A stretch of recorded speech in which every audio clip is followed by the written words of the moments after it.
আমি বাংলায় বাঁধি সুর, আমি এই বাংলার মায়া ভরা পথে হেঁটেছি এতটা দূর।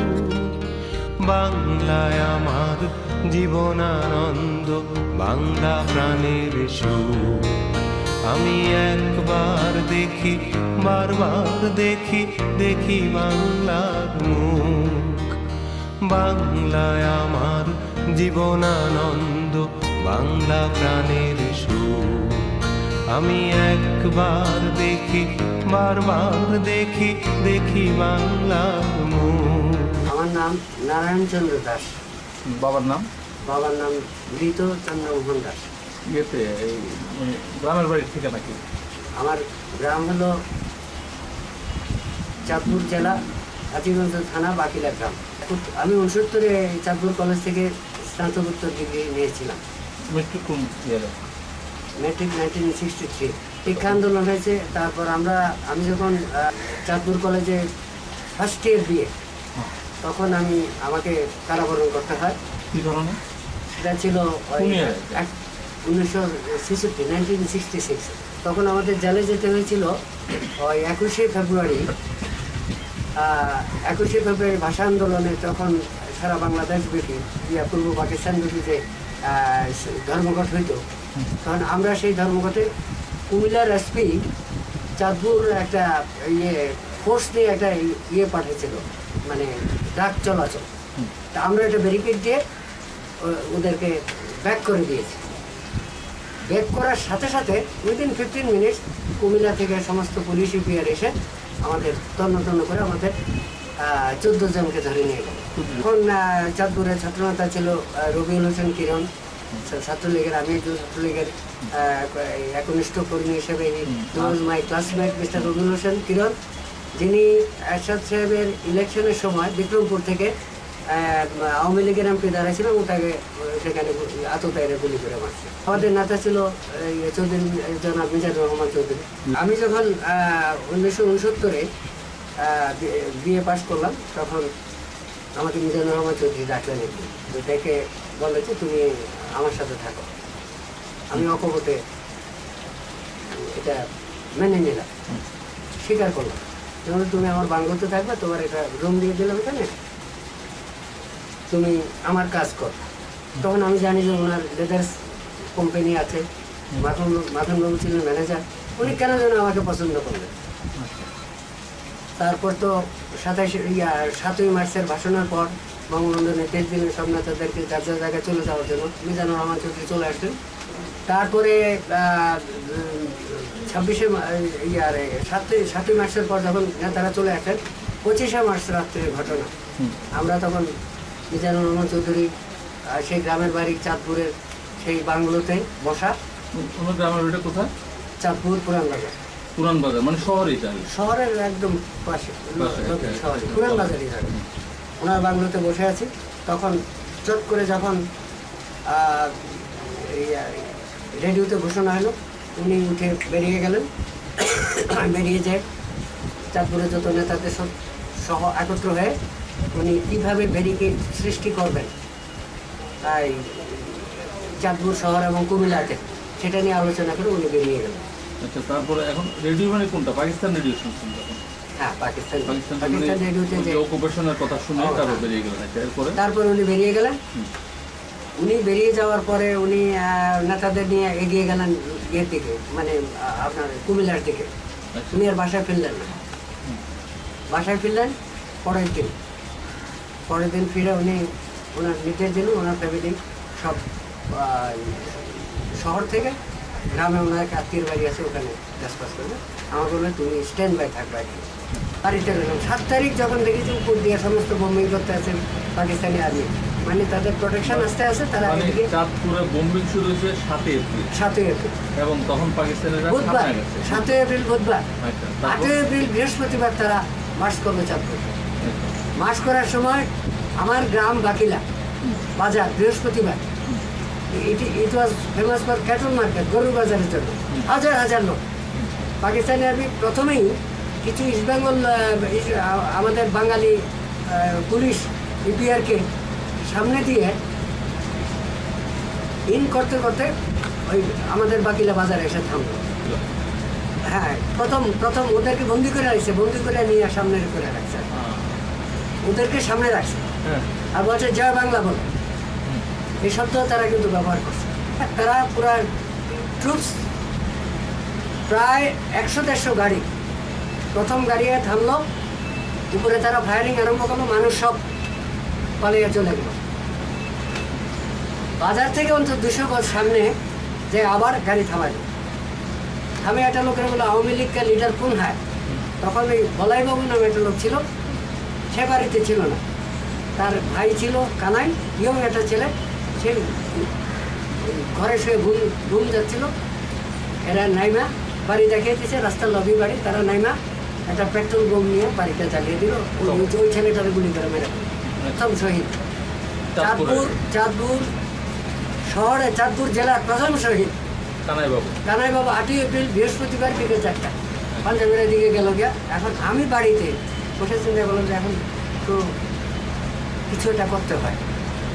তখন আমার বন্ধুবান্ধব যেগুলি ছিল তখনকার সময় তারপরে ডাকলাম, দেখা গেলো চলো আমরা একটা মিটিং করি।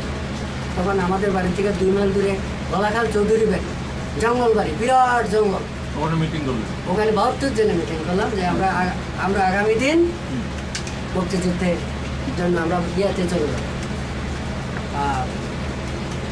ভারতে চলে যাব। আমার নাম, একজনের নাম হলো সিরাজ, আরেকটার নাম হলো এমনি মজুমদার বলে ডাকে, সে এখনও জীবিত আছে, সিরাজ মারা গেছে। তারপর জহিরুল হক, তারপর জয়নাল আবিদিন, তারপর হলো ইলিয়াস। গেলাম ওখানে জায়গা দেখি যে লালমাই কলেজের অধ্যাপক আব্দুল হাই, বিশিষ্ট ব্যক্তিত্ব, যিনি তখন এই সংগ্রাম পরিষদ এবং আওয়ামী লীগের সাথে এই দিঘিবড়া, একটা জায়গার নাম আছে দিঘিবড়া টিলা, ইন্ডিয়া এবং আগরতলা এবং বাংলাদেশের বর্ডার, রেল ক্রসিং পাহাড়ে এই দিঘিবড়া এই টিলার মধ্যে যত শরণার্থী পাস এবং যত মুক্তিযোদ্ধা পাস, এখানে ওই শেষ সাথে এটা বাসি পূজার দিবে, এই সময় সবাই মাসিমা বর্ডার হয়ে ফকিরাবল থেকে বাসে আগরতলা কংগ্রেস ভবনে। যখন আমরা কংগ্রেস ভবনে তো জায়গা নাই, এত লোক, আমরা একটা বারান্দায় একটা চাদর পাইতে রাত্রে শুইলাম। পরের দিন সকালে শুনলাম যে নিজাম চৌধুরী আগরতলা আসছে, তুই গেলাম এখানে কুঞ্জবন রেস্ট হাউসে আমাদের এই 6 জনকে নিয়ে। নেওয়ার পরে নিজাম চৌধুরী নাস্তা করলো, নাস্তা করে আমাকে বললো যে তুমি কি আমার সাথে কলকাতা যাবা? আমি না, আমি যে 6টা ছেলে আনছি আমরা ট্রেনে যাবো। তখন উনি টেলিফোন করে NPTTC কুঞ্জবন রেস্ট হাউস, আমরা শিয়াল 10 ট্রেনে যাই, একটা গাড়ি, ওখান থেকে এই গাড়িতে উঠলাম, সারা রাত্রে চললো। পরদিন সকালবেলা আমার মুর্শিদাবাদে পলাশি, এটা ছোট্ট স্টেশন, ওখানে আমাদের নামিয়ে দিয়ে গাড়িতে চল 7 ঘন্টা সাঁতার। আমি 3 দিন 4-5 দিন পর্যন্ত সাঁতার দিতে পারছি অ্যান্টি কারেন্ট। এরপর আমার হার্ট এফেক্ট হয়ে গেলো, তাড়াতাড়ি আমার মতো হলো এবং 35 জন। তখন ওইটার চার্জে ছিল ক্যাপ্টেন রহমতুল্লাহ, ইংরেজ ছিল, ইন্ডিয়ার ছিল ক্যাপ্টেন মার্টিস। আমরা মার্টিসের কাছে গেলাম, উনি সাথে সাথে ওয়্যারলেসে যোগাযোগ করে you will go by tomorrow for another training. পাঠাইছে আমাদের বিহারের চাকুলে, ছিল প্লাটুন কমান্ডার। আমার second in command Joynal Abedin, যিনি মারা গেছে 4 নভেম্বর পাঞ্জাবিদের সাথে সরাসরি যুদ্ধে ফকিরহাট। শামসু ডাক্তার আওয়ামী লীগের ছিল সেক্রেটারি, ওর পাশে বাজারের পাশে একটা বাড়ি ছিল, বাইরে উঠেছেন আমাদের এক জায়গায় রাখছে। তাহলে ওখানে আপনাদের তো একজন বেস কমান্ডার ছিল, যারা আপনাদের আশ্রয় দিত, খাওয়াইতো, তাদের কয়েকজনের নাম বলেন। ওই তো ওই যে শামসু, ডাক্তার শামসু, উনি না? আর লাল মিয়া ছিল কেশিয়ার। আচ্ছা, মানে ওনারাই আপনাদের ইয়েতে করতেন। লাল মিয়া ছিল কেশিয়ার, আর এই শামসু ছিল আমাদের বাইরে উঠেছেন, বাড়িতে খাওয়াইতো। প্রথম অপারেশনে যাই আমার রোজার দিন, রোজা তখন, হ্যাঁ মেয়ার স্টেশন অপারেশন যাবো। হাজিগুলের একটা ছেলে মজনু, সেও মারা গেছে। আচ্ছা, মজনুর নেতৃত্বে আপনি ওখানে পাঠালেন? ওখানে পাঠালেন, ওই বিশেষ করে ওই এলাকায় যাদের বাড়ি, ওই মেহার অঞ্চলে যাদের বাড়ি, লাখপাড়া মজুমদার বাড়িতে এরা রাত্রিবেলা ওখানে অবস্থান নিচ্ছে, খবরাখবর নিয়ে তারা ডিসপাস হবে রেল লাইনের পাশে মজুমদার বাড়ি। বাই দিস টাইম রাজাকার, সালভদর এবং পাঞ্জাবি পুরো বাড়ি ঘেরাও দিয়ে গেছে। তখন তাদের উপর আক্রমণ, এটা 15 থেকে 20 জনের মতো গ্রুপ ছিল যারা যারা ওই অপারেশনে স্টার্ট করছে। এদেরকে একেবারে ভোর সময়, ভোরের আগে দিয়েই তাদেরকে অ্যাটাক করছে। তাদের উদ্দেশ্য ছিল এদেরকে জ্যান্ত ধরে নেয়। কামটার জহুরুল হক আমার LMG, এই জহুরুল হক LMG নিয়ে আগে গেল, আগে যে ব্রাশ ফায়ার করলো, ব্রাশ ফায়ার করো। ইলিয়াস নামে একটা ছেলে আসিল, সে একটা পাঞ্জাবের ব্রাশ ফায়ার করলো। সে ইয়া আলী বলে চিৎকার দিয়ে ঘর ভিতরে ঢুকে, পানির ভিতরে ঢুকে গেল। আমাদের ইলিয়াসের ধরলো, আর জহুরুল হকের ব্রেনটা উড়িয়ে ফেললো ইয়েতে, ওই LMGতে। তাদের ইলিয়াস শহীদ হলো, জহুরুল হক শহীদ হলো। জহুরুল হকের ব্রেন উড়ে গেল, জহুরুল হক স্পট ডেড, ইলিয়াস বোর্ডের পরে মরছে। ইলিয়াস আরেকটা ছেলের নাম আমার এখন মনে পড়ে না, 3টা ছেলে ওখানে স্পট ডেড মারা গেল। পাঞ্জাবি 2 জন মারা গেল, আর লোকাল বোধ 1 জন না 2 জন মারা গেল ওখানে। আমরা গোলাগুলি শুই না, আমরা এই নাসিরপুর ক্যাম্প থেকে মার্চ করলাম। মার্চ করে যে আমরা যখন 7টা-8টা বুঝলাম তামান এলাকায় কোনো লোকজন নাই, ওদের ডেড বডিগুলি আমরা নিয়ে আসলাম হঠাৎ করে ওই নাসিরপুর কলেজের ময়দানে। এখনও ওই 6টা আছে, এমদাদ, জয়নাল, ইলিয়াস, তারপর ওদের নাম লেখা 6টা কবর এখন ওখানে আছে। আচ্ছা, সেকেন্ড অপারেশন হলো আমাদের, তাও খুব গুরুত্বপূর্ণ, বেতাগির বিলে। এটা হাজিগঞ্জ থানায়, এটি পাশাপাশি নাসিরকুট এবং বেতাগির বিল। এটা ডাকাইতার বিল বলতো, এটাকে বিরাট বিল। পাঞ্জাবিরা করছে কি, এই যুদ্ধটা হয়েছে, এটা হলো আমার ইয়ার সময়।